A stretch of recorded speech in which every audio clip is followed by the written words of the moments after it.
Il est aussi possible de contrôler cette fréquence avec une enveloppe. Pour contrôler la fréquence de l'oscillateur A synchronisé avec une enveloppe sur le Prophet, nous procéderons ainsi. Je précipiterai ici un peu le débit de la matière pour ne pas alourdir le temps et le sujet de ce tuto. Je vous en remets à certains de mes tutos sur les enveloppes si vous ne savez pas de quoi il en retourne. Allons dans la section Polymode, ici sur le Prophet. Ouvrons un peu le gain provenant de l'enveloppe de filtre. Cliquons sur la destination de la fréquence de l'oscillateur A. Ceci implique maintenant que l'enveloppe de filtre, ici présente, devient en plus, dans ce cas-ci, une enveloppe de modulation de fréquence affectant l'oscillateur A.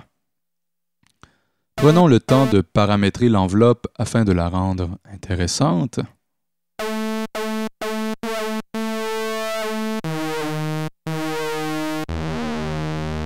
Souvent, en fermant les paramètres Attack, Sustain et Release et juste en donnant un certain dosage de decay, ça donne un bon résultat bien tranchant caractéristique.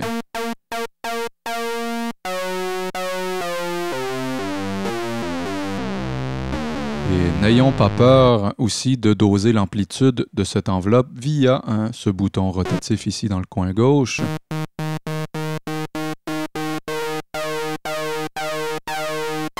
Et voilà, constatons sur l'analyseur de spectre que si je joue toujours un La à 220 Hz, on voit bien la fondamentale être présente constamment à cette fréquence.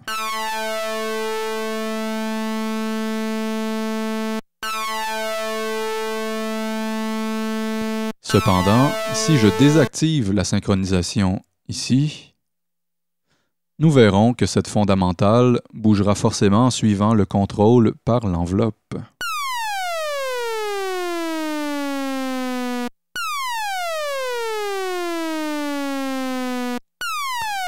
Si on choisit le preset d'usine numéro 17, qui était aussi présent sur le Prophet original, eh bien nous entendons justement l'implication d'un oscillateur synchronisé.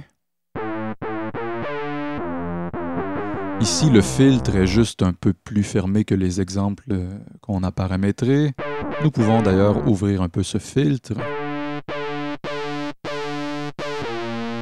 Et le decay de l'enveloppe est un peu plus court. Nous pouvons l'allonger. Et l'amplitude de l'enveloppe est un peu moins forte. Nous pouvons l'augmenter. La synchronisation peut aussi fonctionner sans problème avec l'onde carrée, évidemment, comme ceci.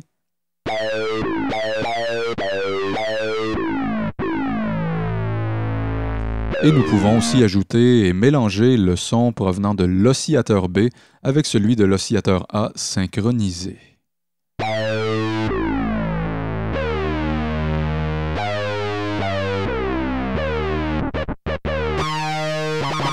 Avant de passer sur Reason, amusons-nous quelque peu, de sorte à mettre bien en évidence les timbres caractéristiques de l'oscillateur synchronisé du Prophet V d'Arturia. Ajoutons simplement un peu d'effet send à tout ça.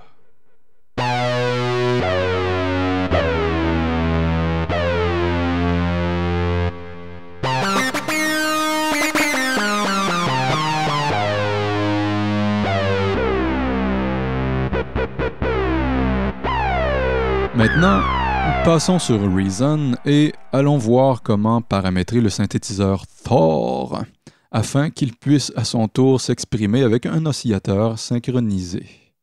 Sur le Thor, insérons un oscillateur nommé analogue ici et un autre identique dans l'emplacement du second oscillateur. Sur le Thor toujours, c'est l'oscillateur 2 qui sera synchronisé. Pardon, encore des chats dans la gorge. Donc je disais que sur le Thor, c'est l'oscillateur 2 qui sera synchronisé sur l'oscillateur 1 via le petit bouton nommé Sync juste ici. De ce fait, activons pour l'instant seulement l'oscillateur 2 au filtre ici. Bougeons l'oscillateur en demi-ton et constatons que sa fréquence fondamentale sera toujours à 220 Hz, soit toujours mon La.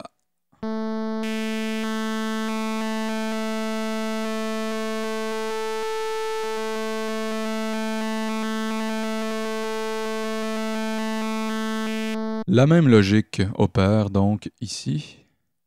Si on souhaite contrôler cette fréquence d'oscillateur B synchronisée à l'oscillateur A via une enveloppe par exemple, eh bien il suffit de passer par la matrice dans le bas.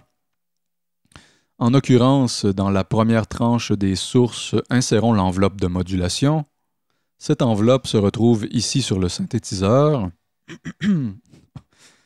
Dans les destinations, insérons le pitch ou encore la fréquence de l'oscillateur 2.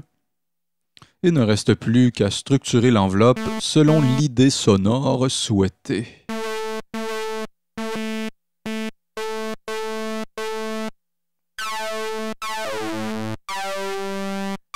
Et voilà! Et lorsque vous paramétrez vos synthétiseurs, n'hésitez pas à utiliser et à tester cette fonction de synchronisation d'oscillateurs. Vous pourrez, comme je vous l'ai fait entendre par l'intermédiaire du Prophet V d'Arturia et du Thor de Reason, obtenir ces sonorités tranchantes bien caractéristiques.